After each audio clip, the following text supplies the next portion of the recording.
This is when Oliver got the bright idea to make a video of basically accusing A. Lamau of being responsible for the allegations and uploaded it to his YouTube channel.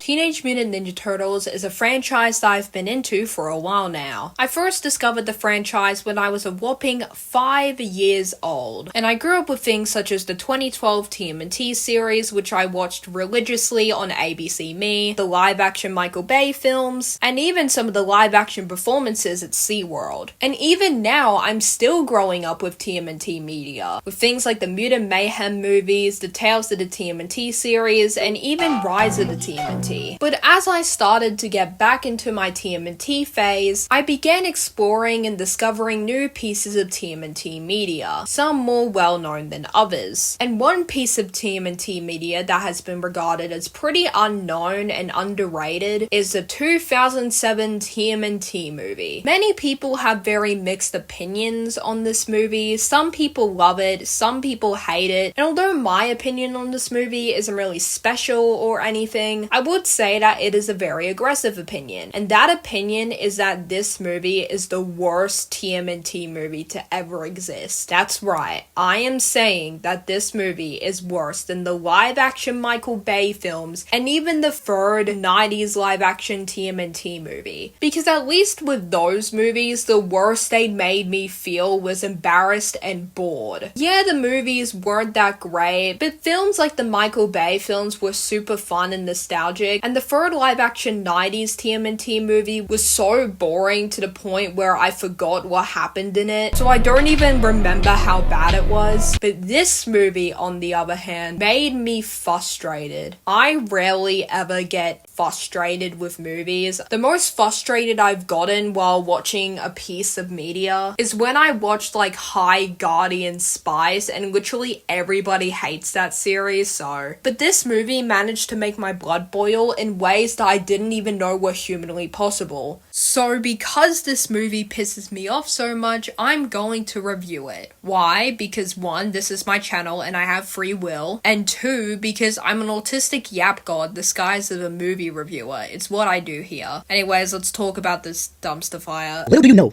turtles actually breathe underwater.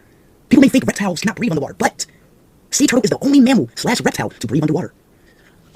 So our movie begins by introducing us to the turtles and basically telling us what would be common knowledge to most people. We also learn that Shredder won't be the main villain in this movie since he's already been defeated by the turtles. We then cut to 3,000 years ago.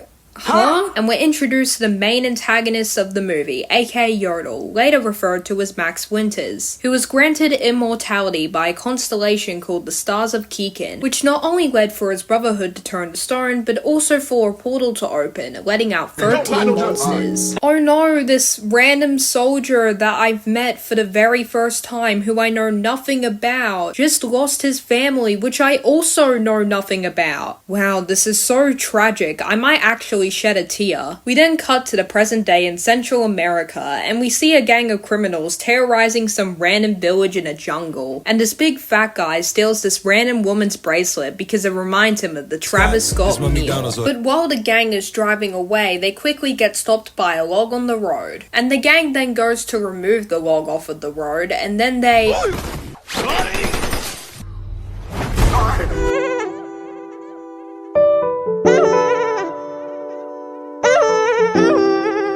Yeah, so we get to see Leonardo, yay! Who apparently has been living in the jungle for a year, after he was sent there by Splinter the Train so he could become a better leader. And ever since then, he's been living as a vigilante called the Ghost of the Jungle. Ooh. He also kills the fat guy. The stuff the gang stole is then returned to the village, and we then see April O'Neil, who originally visited the jungle for business purposes, but after hearing about the stories surrounding the Ghost of the Jungle, realized that Leo was possibly on the island and began searching for him. She then falls to her death. Nah, just kidding, Leo catches her and the two of them talk. And we learn that ever since Leo's been gone, his brothers haven't been the same. Donnie now works in tech support, Mikey gets beaten up by kids all day, and Raph sleeps all day but at night secretly works as a vigilante called the Night Watcher. And we even get to see him beat the crap out of a gang of criminals. And I want the minimum amount of 10 people that clicked on this video to actually watch this crap that I made to remember this. Raphael is a vigilante, and at this very moment, Leonardo is a vigilante. Remember that. Leo then disappears, and we see how the turtles are doing back in New York City, and how they miss the old glory days where they didn't have to work and got to fight crime. We also get to see Splinter, who looks like a cat, and he's all like, "My sons, our family is so freaking miserable, we need Leo back right now." We then see April loading up crates filled with ancient statues on a cargo ship, and she later delivers them alongside her boyfriend Casey Jones to a tycoon called Winter's Corp, which is owned by oh my god, Max Winters, the villain of the movie. Oh my golly gosh, oh my goodness. We also learned that the statues that April and Casey are delivering are secretly Max Winters' family who were turned to stone. We then see Karai and the Foot Clan, who soon appear after Casey and April leave, who decide to team up with Max Winters to capture some quote-unquote friends of his, which later turn out to be the 13 monsters released from the portal 3,000 years ago. After that, we see Raph, who's about to beat the living crap out of some criminals as a Night Watcher, but is suddenly interrupted by Casey Jones, who somehow knows that Raph is the Night Watcher? You may have everyone else fooled, but you haven't fooled me, Raph. Is that obvious, huh? Wasn't that hard, man. You know, you look like a big metal turtle. Is it okay if I touch you? Casey and Raph then decide to team up and fight criminals together, and we also get the scene of them yapping on a rooftop, where Casey talks about his relationship problems with April or something. I don't really care that much, the scene is boring. We then see Max Winters waking up his brothers with some red glowing element thing, and we then see Leonardo, who's returning back to New York City in one of the coolest ways imaginable. Bro literally jumps off a plane, flies above the water while guiding the waves with his hands, and then just swims off. If that's not the coolest way to return to your home after being stuck in the jungle for a year, I don't know what is. He then visits Splinter and his brothers, who are very excited to see him, except for Raph, who wants him to die. And he then takes him and his brothers up on the rooftops and starts yapping about how terrible the Night Watcher is. The brothers then hear a loud roaring sound and stumble upon the Foot Clan and Karai trying to capture one of the 13 monsters. The Foot Clan then leave as the turtles join in to help them fight, and we get a pretty decent scene of them fighting the monsters. It's not the best or funnest scene in my opinion, but we get to see all the turtles fighting at least, and some of the shot types are cool, like this scene of Raph diving down as his brothers fight the monster is kind of cool. Whoa, look at that. Anyways, the turtles then get crushed to death, and the Stone Warriors that I forgot the names of capture the monster. And by the way, it's probably about time that I mentioned this, but the Stone Warriors in this movie are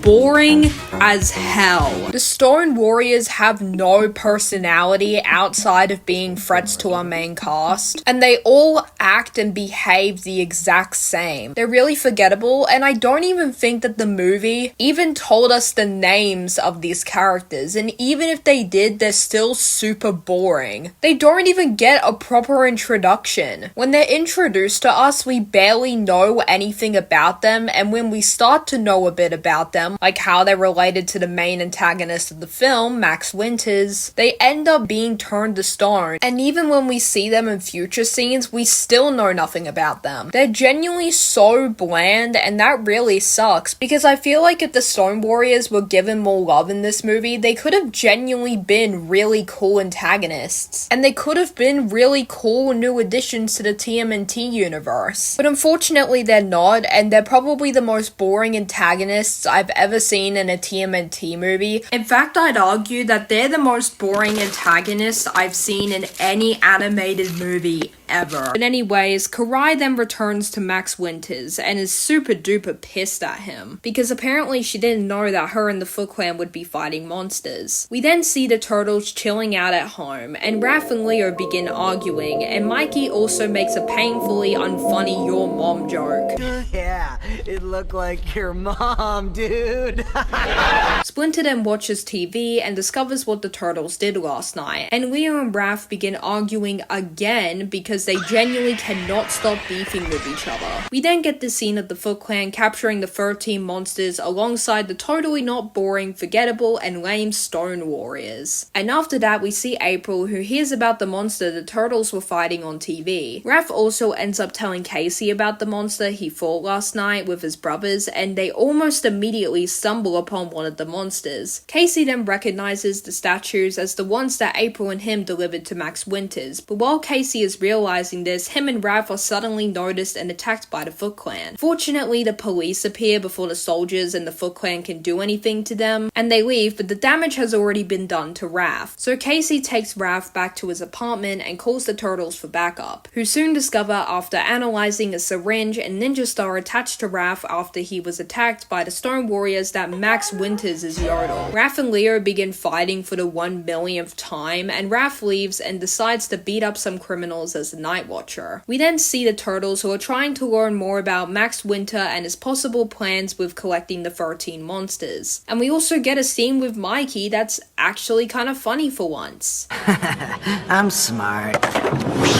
Anyways, after that happens, we see a diner being attacked by one of the monsters, and Raph is quickly notified about the chaos and tries to fight off the monster, I guess. And everything seems normal for Raph until a weapon is suddenly thrown at him, and it turns out that Leonardo has been watching him. Leo then begins chasing him, and Leo eventually catches up to Raph and corners him, and we get, arguably, one of the worst, but also kind of best scenes in this movie. So Leo basically lectures the Night Watcher once he catches up to him, telling him that he doesn't appreciate his quote-unquote vigilante nonsense. This leads for them to have an, I'll admit it, pretty awesome fight scene. The red and blue lighting of the scene is really nice, and the voice performance is incredible. The scene also has a great music to accompany the battle that Raph and Leo have. But despite how awesome the scene is, there is one very glaring issue that I have with this scene. And if you've seen any video talking about the 2007 TMNT movie, you probably know what it is. While Leo and Raph are fighting, Leo ends up knocking off Raph's helmet, revealing that he is the Night Watcher, and immediately begins scolding and lecturing him because Raphael is a vigilante, which is funny.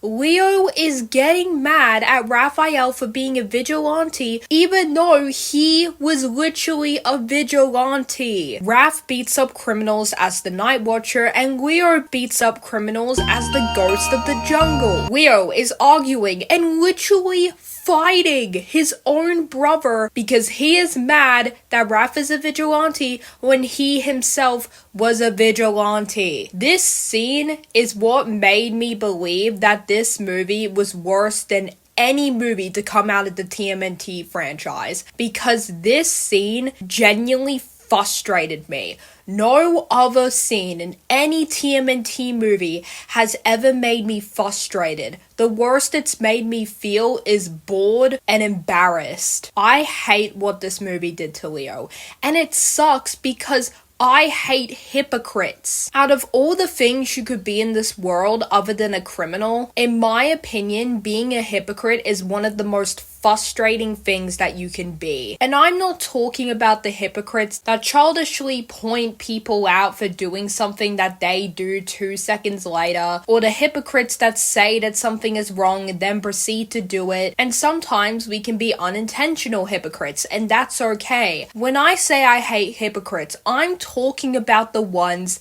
that get into full-on arguments and physically fight people because they're doing something that they've either done in the past or they later go on to do. And the fact that they made a character as charming, iconic, calm, and vigilant as Leo a hypocrite just feels insulting to his character. However, there is one thing that, although it doesn't change my hatred for Leo, kind of explains this scene and his hypocrisy a bit further. You see, a subscriber of mine actually pointed this out, and although I already was aware of this, I thought I'd mention it in the video. Although it doesn't really help the fact that I hate Leo or make me hate him less. There is one line that Leo says to Raph and a couple of other scenes in this movie that kind of implies that Leo did not like being the ghost of the jungle and didn't enjoy beating up criminals. And when he saw how his vigilante acts were affecting his family, he ended up becoming mad at Raph, not because he was also a vigilante like he was, but instead because he knows the consequences that come with being a vigilante through personal experience. Now, if this was actually executed and written well in Leo and Raph's argument, I would actually like Leo a bit more. Yeah, you getting mad at somebody for being a vigilante when you yourself was a vigilante 5 seconds ago is pretty hypocritical, but his actions would have been way more redeemable and way better explained. But here's the thing, the way Leo is written and the way his personal viewing on the situation is executed is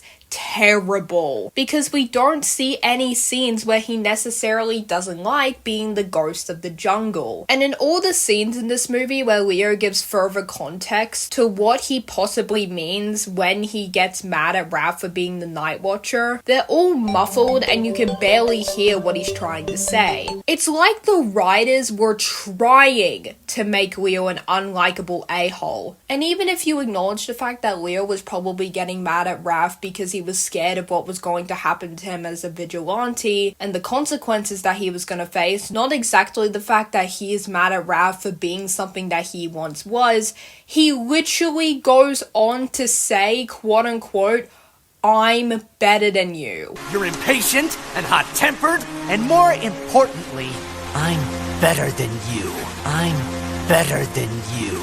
I'm better than you.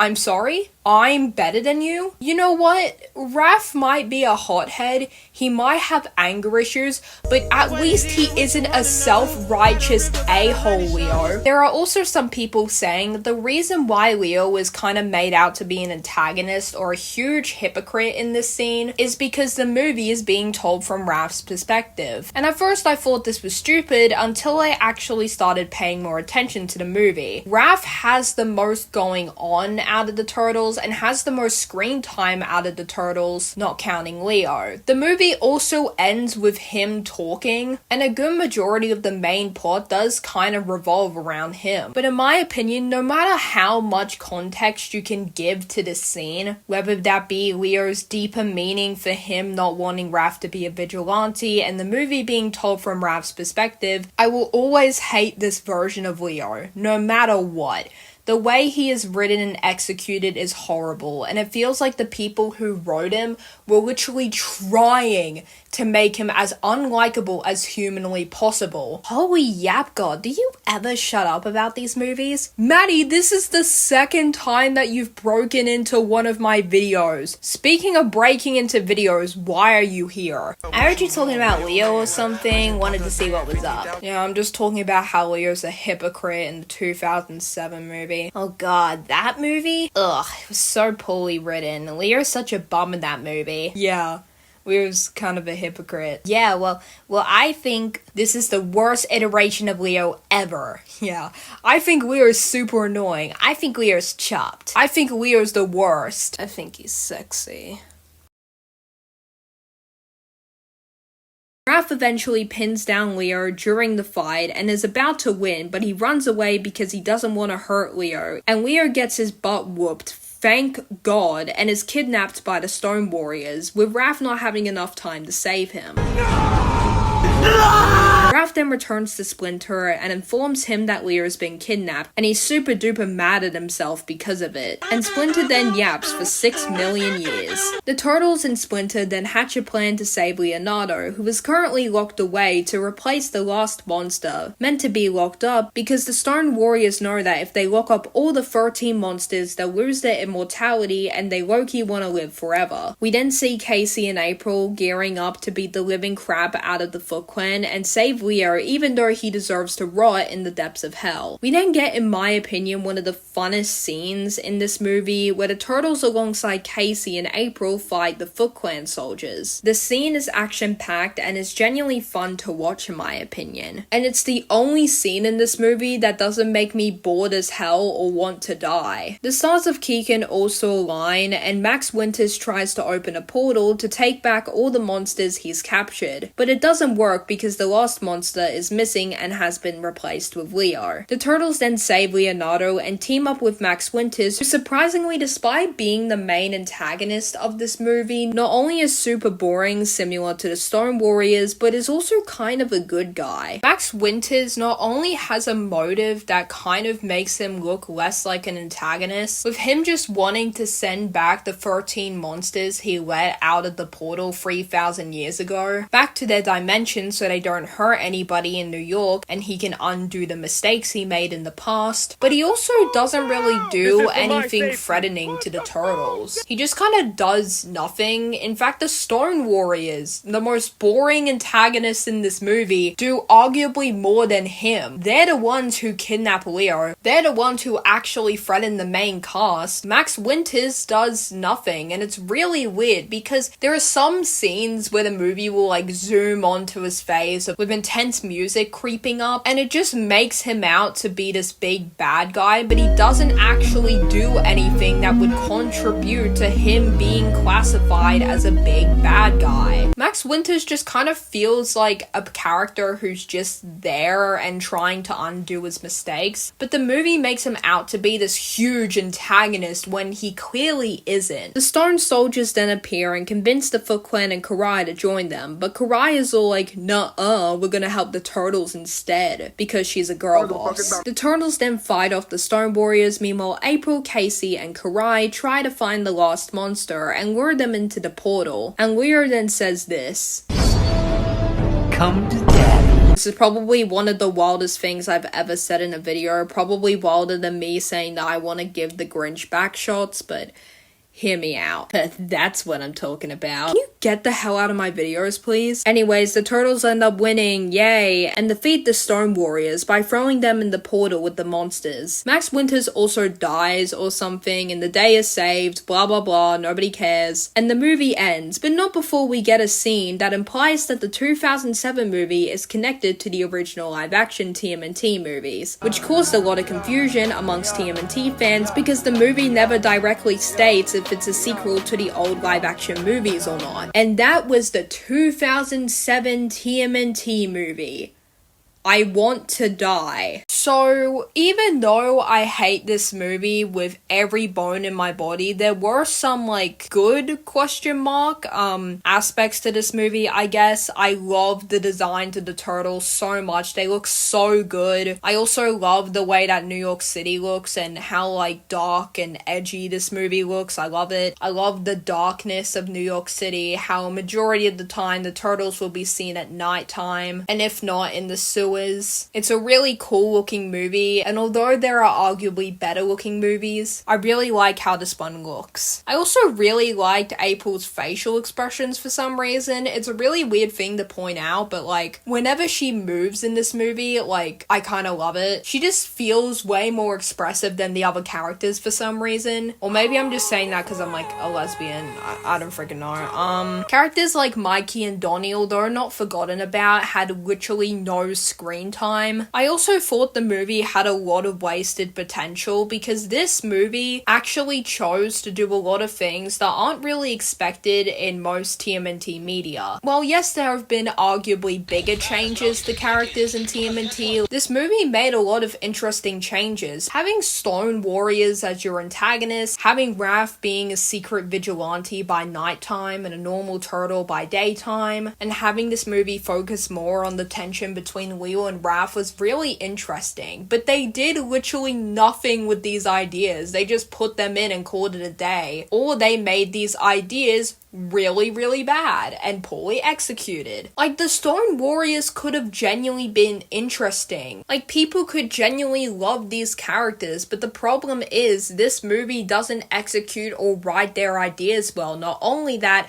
but they don't choose to do much with these ideas in the first place. They just have these random Stone Warriors and all these random ideas and just decide, okay, we got these ideas, let's just put them in the movie and see how it goes. We don't need to make them actually interesting or investing to our audience. Let's just put them in there. Why not? The only thing that this movie did well regarding the changes they made to usual TMNT media is Raph being a vigilante. I genuinely love him as the Night Watcher, and I could see him being a secret vigilante when the turtles aren't allowed to be vigilantes and Leo's been separated from the rest of the group. His design is really cool, and I love all the scenes where he just beats the crap out of criminals, but it's probably the only good idea this movie had that was executed pretty decently. Everything else about this movie freaking sucks. I hate Leonardo. Die. I hope you die in a fire. All the scenes in this movie are boring, and if they're not boring, they're either slightly, but only slightly interesting, or insufferable and make me want to die. Anyways, that's my review for the